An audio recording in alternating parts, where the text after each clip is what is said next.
السلام علیکم۔ آج کی بریکنگ نیوز، شیخ رشید کو 2 روزہ جسمانی ریمانڈ پر پولیس کے حوالے کر دیا گیا۔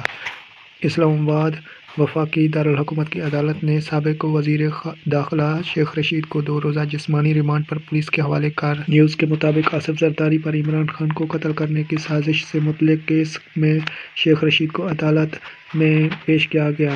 اس موقع پر جج نے استفسار کیا کہ مجھے مقدمے میں وہ جملہ دکھائیں جہاں دفعہ 120 لگتی ہے۔ پراسیکیوٹر نے کہا کہ شیخ رشید آصف زرداری کے خاندان کے لیے خطرہ پیدا کر رہے ہیں۔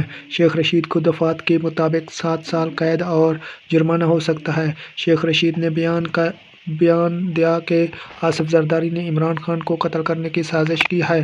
پاکستان میں لوگ چھوٹی چھوٹی باتوں پر گلے کاٹنے پر آ جاتے ہیں۔ پراسیکیوٹر نے کہا کہ عمران خان اور آصف زرداری کی جماعت میں انتشار پھیلانے کی کوشش کی گئی۔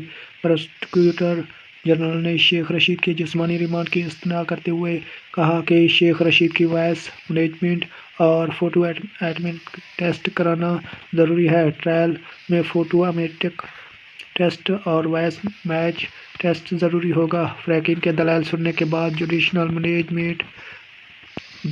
مجسٹریٹ عمر شبیر نے فیصلہ محفوظ کیا، جو بازان سنایا گیا۔ فیصلے کے مطابق شیخ رشید کو 2 روزہ جسمانی ریمانڈ پر پولیس کے حوالے کر دیا گیا۔ فیصلے کے مطابق شیخ رشید کو 2 روز کے جسمانی ریمانڈ پر پولیس کے حوالے کر دیا گیا۔ عدالت نے اپنے حکم میں مزید کہا ہے کہ شیخ رشید کو 2 روز کے بعد دوبارہ عدالت میں پیش کیا جائے۔ یہ تھی آج کی نیوز۔ ندیم بلوچ کو اجازت دیں۔ اللہ حافظ۔